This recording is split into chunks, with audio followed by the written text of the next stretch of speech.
Good afternoon students and welcome to JS English world. JS English world में आपका हार्दिक स्वागत है। आज हम लोग डिस्कस करेंगे चैप्टर फ्रॉम सीबीएसई क्लास 9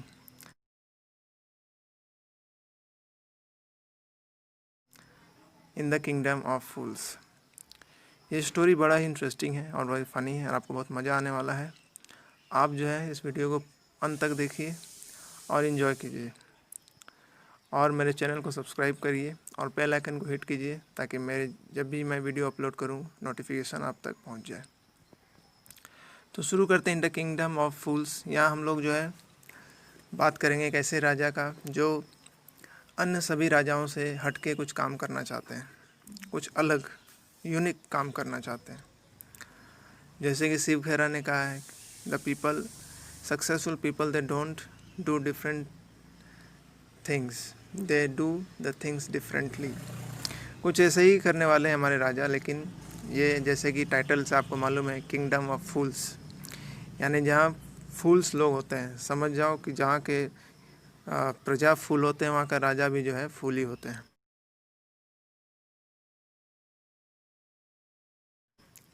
तो बड़ा ही मज़ा आने वाला है।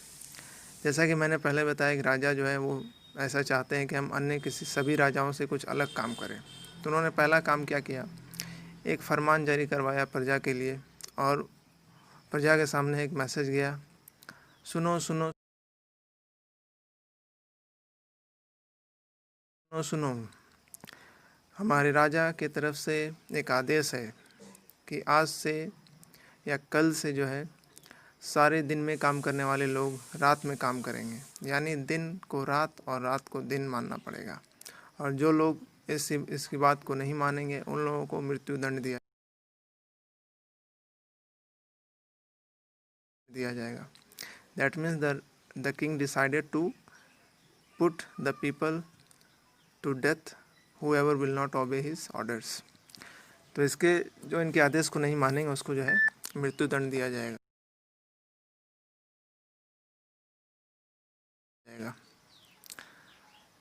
तो ये सब चलता रहा। सभी लोग जो है जैसे ही सूरज ढलता सब लोग काम पे निकल जाते हैं। जो शॉपकीपर हैं, दुकानदार है, अपना दुकान खोलता, जो किसान है वो खेत जोतने चले जाते हैं। और जैसे ही सुबह होती, सनराइज होता है, वैसे ही सारे लोग जो है वो सोने चले जाते हैं।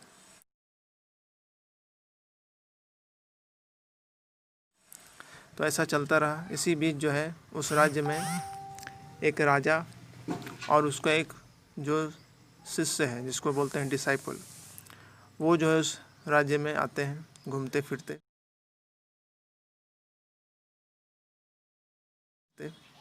और वो देखकर बड़ा ही उनको सरप्राइज होता है, ये क्या, दिन में तो यहाँ एक सन्नाटा है, चूहा तक नहीं दिखाई दे रहा है।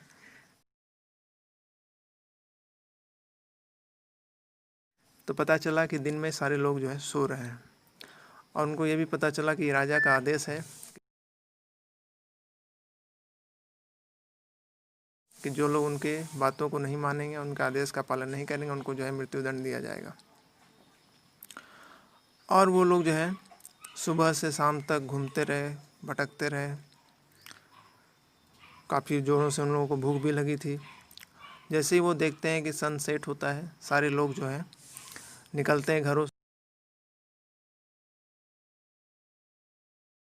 से दुकान की ओर, खेतों की ओर। सब लोग अपने काम में लग जाते हैं। कुछ होटल्स भी खुले रहते हैं, वो लोग जाते हैं वहाँ खाना खाने के लिए। एक और बात उन लोगों को बहुत इंटरेस्टिंग पता चलता है कि यहाँ जो भी आप खरीदो सब एक डुडू, या डुडू एक वर्ड यूज़ किया गया। इसका मतलब यहाँ पर समझ सकते हैं एक कन्नड़ा स्टोरी है और ये लिखा गया है A.K. रामानुजम के द्वारा।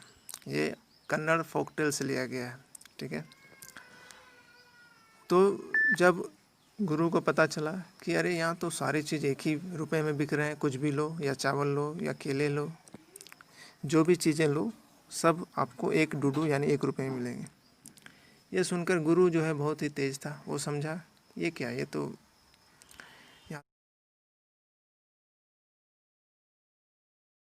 यहाँ तो कुछ भी हो सकता है आने वाले दिनों में। ये राजा तो बड़ा ही मूर्ख है और पता नहीं क्या क्या फैसला ले सकता है। तो गुरु ने डिसाइड किया कि नहीं, यहाँ हमें नहीं रुकना चाहिए, पता नहीं हमारे साथ आगे क्या हो सकता है। लेकिन उसका चेला जो था वो बहुत ही धूर्त था वो बहुत ही लालची था। उसने समझा, अरे यहाँ तो सारे चीज़, घी खाओ, चावल खाओ, दूध खाओ, वीट खाओ, सारी चीज़ जो है 1 रुपये में मिलेंगे। तो गुरु ने उसे कहा, चलो ये जगह छोड़ कर हम लोग चलते हैं। तो उसका शिष्य जो है वो उसकी बात नहीं माना। बहुत बार समझाने के बाद भी जो है गुरु की बात वो नहीं माना। तो गुरु ने उस शिष्य को लास्ट में जो है छोड़ के वो चले गए।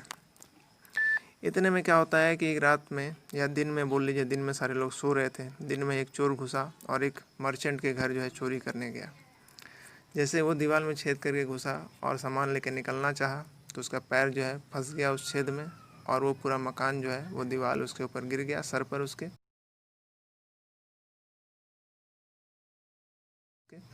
और इस कारण से जो है वो चोर जो है, बर्गलर, वो मर गया। अब जैसे ही उसका भाई सुनता है कि मेरा भाई चोरी करते हुए मर गया, तो वो जैसे दौड़ के जो है राजा के पास जाता है और बोलता है, राजा राजा आप न्याय कीजिए। देखिए ये दीवार जो है उसके ऊपर गिरा और वो मर गया। मेरा भाई जो अपना काम बहुत ईमानदारी से कर रहा था। तो राजा भी सुना और बहुत उसे आश्चर्य हुआ, क्यों, कैसे मर गया, कौन मारा। बोला, देखिए यहाँ ये घर का जो मालिक है, मर्चेंट, व्यापारी, वो अपने घर को अच्छा स्ट्रॉन्ग दीवार से नहीं बनाया, मजबूत दीवार उसका था नहीं, इस कारण वो तो गिर गया। तो राजा ने सोचा उस मर्चेंट को बुलाया जाए, क्यों ऐसा वो किया, उसको अच्छा स्ट्रॉन्ग दीवार, मजबूत दीवार बनाना चाहिए। तो उसने जो है उस मर्चेंट को बुलवाया। तो मर्चेंट सामने आया और वो बोला, तो राजा ने उससे पूछा, क्या तुम्हारे दीवार के नीचे इसका भाई दब कर मर गया? बोला, हाँ महाराज। बोला, क्यों तुमने एक कमज़ोर दीवार बनाया? अब वो व्यापारी बड़ा सरप्राइज़ हो गया, भाई अब क्या कहा जाए। तो उसने कहा, महाराज ये तो मेरी गलती नहीं है, ये तो गलती उस राजमिस्त्री की है, जिसको ब्रिकलेयर यहाँ कहा गया, वो ब्रिकलेयर की है, जिसने एक कमज़ोर दीवार बनाया। तो सज़ा जो है उस ब्रिकलेयर को देनी चाहिए। राजा भी सोचा, अरे ये तो सही बात है भाई, जो दीवार बनाया उसको बुलाया जाए। तो जिसने वो दीवार बनाया था वो बोल रहा है कि अब मेरे तो अब दादाजी की उम्र समय ये दीवार बना था, तो हो सकता है कि वो ब्रिक लेयर जो है, वो जो राजमिस्त्री, वो बूढ़ा हो गया होगा। फिर भी जो है राजा ने उसको बुलवाया, अपने सैनिकों को बोला, जाओ उसको पकड़ के लेके आओ। तो बेचारा वो जो है काफ़ी बूढ़ा हो चुका था, ब्रिक लेयर। ये देख लीजिए, ये एक इमेज है। तो वो आया, बोला, हाँ महाराज क्या बात है। तो महाराज ने कहा, क्या तुमने इस मर्चेंट का दीवार बनाया, तुम्हें घर बनवाया? बोला, हाँ महाराज मैंने ही बनाया था, ये तो इसके दादा के समय का बना हुआ है। बोला, तुमने इतना कमज़ोर दीवार क्यों बनाया? अब जो बूढ़ा व्यक्ति वो भी सन्न रह गया, अरे ये तो अब लगता है मुझे सज़ा देगा। बोला, महाराज दीवार तो मैंने ही बनवाया था, लेकिन क्या कहें कि जिस समय मैं दीवार बना रहा था उस समय एक जो है नर्तकी, जिसको डांसिंग गर्ल बोला, एक नर्तकी जो है इधर से उधर आ रही थी, जिसके पायल की झनकार जो है की तरफ मेरा ध्यान चला जा रहा था, और मैं जो है मन से और ध्यान से वो दीवार नहीं बना पाया। तो आप जो है उस डांसिंग गर्ल, नर्तकी को बुलाइए और उससे पूछ लीजिए कि उसने मेरे ध्यान को भटकाया या नहीं भटकाया। अब राजा भी सोच में पड़ गया, ये तो सही कह रहा है, अगर इसका ध्यान नहीं रहेगा तो कैसे बनाएगा। तो राजा ने जो है उस नर्तकी को बुलाया। अब नर्तकी बेचारी वो भी बूढ़ी हो चुकी होगी, तो उसको बुलवाया गया। तो उससे पूछा गया, क्या तुमने इस ब्रिकलेयर के ध्यान को भटकाया? जब ये दीवार बना रहा तुम इसके पास से आ जा रही थी और तुम्हारे घुंघरू की झनकार से इसका ध्यान भटक रहा था, क्या यह सच है? बोला, हाँ महाराज ये तो सच है, लेकिन मैं जब जवान थी तब की ये बात है, लेकिन इसमें मैं क्या कर सकती हूँ बताइए, क्योंकि जिस समय वो सोनार जो था, गोल्ड स्मिथ जो था, वो मेरे घुंघरू को, ज्वेलरी को सही समय पर बना के नहीं दे रहा था, बार बार बोल रहा था कि इतने देर में आओ, उतने देर में आओ, इसलिए मुझे आना जाना पड़ रहा था महाराज। मैं क्या करूं महाराज, आप ही बताइए। ये तो गलती उस जो है सोनार की है, गोल्ड स्मिथ की है। अब राजा तन गया, ये क्या बात हुई भाई, उस गोल्ड स्मिथ को तो बुलाया जाए। अब गोल्ड स्मिथ आता है। अब गोल्ड स्मिथ जो है वो भी बूढ़ा हो गया है, ठीक है। अब वो जो है, अब देखिए गोल्ड स्मिथ क्या बताया। गोल्ड स्मिथ बुलाया गया, पूछा गया, क्यों भाई तुमने क्यों इसके ज्वेलरी को बनाने में देर किया, जिसके कारण इसको आना जाना पड़ रहा था। उसी कारण जो ब्रिक लेयर जो था वो अपना ध्यान लगा कर दीवार नहीं बना पाया, जिसके कारण व्यापारी का दीवार गिर गया और इसका भाई मर गया। अब ये गोल्ड स्मिथ क्या कहेगा, ये बोला महाराज ये बात तो सही है, लेकिन क्या है कि मेरे पैसे कुछ बाकी थे उस व्यापारी के पास जो नहीं दे रहे थे टाइम पर, इसी कारण से मैं जो है इसका ज्वेलरी बना नहीं पा रहा था। बोला कौन व्यापारी है। बोला अब देखिए घूम फिर कर जो है बात वहीं पे आ गई। अब व्यापारी जो है ये है मर्चेंट। अब गोल्ड स्मिथ ने इसी का नाम लिया। इसी के जो है दादा परदादा ने उसके पैसे जो है समय पर नहीं दिया, जिसके कारण वो ज्वेलरी जो है बना नहीं पा रहा था। अब जो है राजा की बात समझ में आई, घूम फिर के वही मर्चेंट को बुलाया गया। बोला अब तुम ही जो है असली दोषी हो, क्योंकि जो है सारा दोष तुम्हारा ही है, तुमने कई सारे लोगों को फंसा कर रखा। अब जो है मर्चेंट सोचने पड़ गया अब क्या किया जाए, क्या किया जाए। तो अपने सैनिकों को उसने आदेश दिया, सैनिकों ले जाओ और इसके बराबर का एक स्टेक बनाओ और इसे सजा दिया जाए। स्टेक होता है कोई लकड़ी का एक फ्रेम होता है, जिसमें उसको जो है बांध कर या उसके शरीर में छेद करके उसको सजा दिया जाता है। लेकिन वो व्यापारी इतना पतला दुबला था कि वो स्टेक में जो है उसको फिट नहीं हो पाया। तो राजा ने कहा अब ये तो फिट नहीं हो रहा है, अब क्या किया जाए, उससे मोटा तगड़ा आदमी को लाया जाए। अब उसने अपने सैनिकों को आदेश दिया, सैनिकों जाओ ढूंढो राज्य में सबसे मोटा व्यक्ति जो है उसको जो है ढूंढ के लाओ और उसको सजा दिया जाएगा। अब देखिए यहाँ पर जो वो डिसाइपल है, जो शिष्य था, जो खा पी कर पूरा एकदम मतलब बोला जाए तो उसको सांड बन गया था, वो मोटा तगड़ा बन गया था।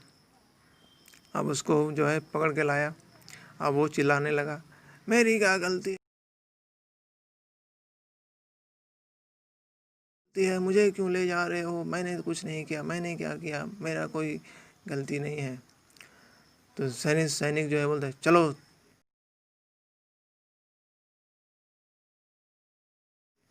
जो है तुम जो है इस राज्य में सबसे मोटे तगड़े व्यक्ति हो, राजा का आदेश है कि इस राज्य में सबसे मोटे तगड़े व्यक्ति को जो है लेकर आया जाए और उसे सजा दिया जाए। अब वो बेचारा कुछ कर नहीं पाया, उसे पकड़ कर ले गए सैनिक। अब ये बात जो है पता चला उसके गुरु को।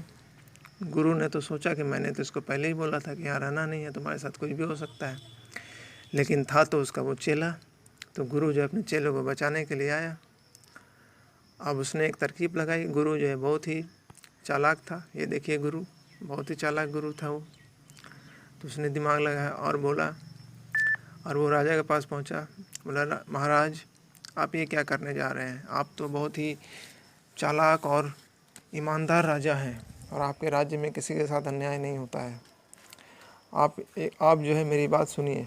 और उसको एक तरफ ले जाकर उसके कान में कहता है, महाराज आप ये क्या कर रहे हैं, मेरे पास एक तरकीब है जिससे आप जो है यहाँ न्याय कर सकते हैं।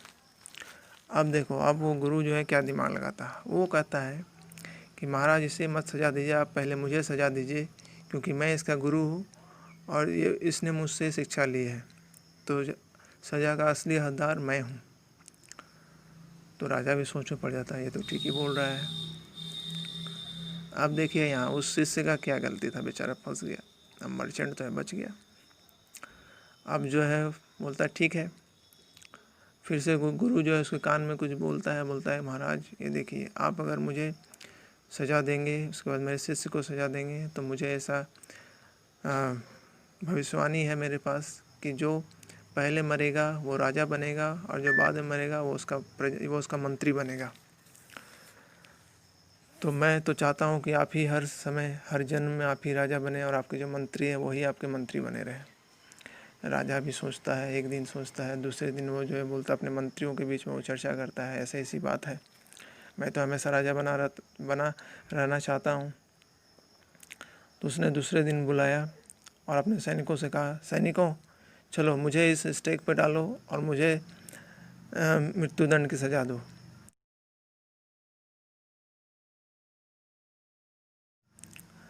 तो वो जो है खुद को सज़ा देता है, फिर अपने एक मंत्री को कहता है चलो उसके बाद तुम आ जाना। उसके बाद वो भी जाता है, दोनों मर जाते हैं।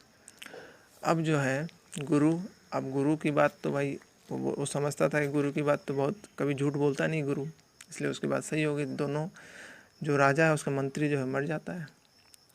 अब जो है प्रजा अनाथ हो गई। अब प्रजा जो है उसके पास आई, गुरु जी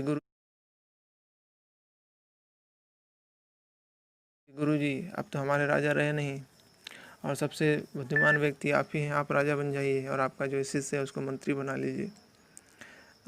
अब गुरु जो है सोच में पड़ जाता है। अब अंत में जो है वो राजा बनता है और अपने शिष्य को मंत्री बना लेता है। तो आशा करते हैं कि स्टोरी आपको बहुत ही अच्छी लगी। इसको लाइक कीजिए, कमेंट कीजिए और अपने दोस्तों को शेयर कीजिए। Thank you.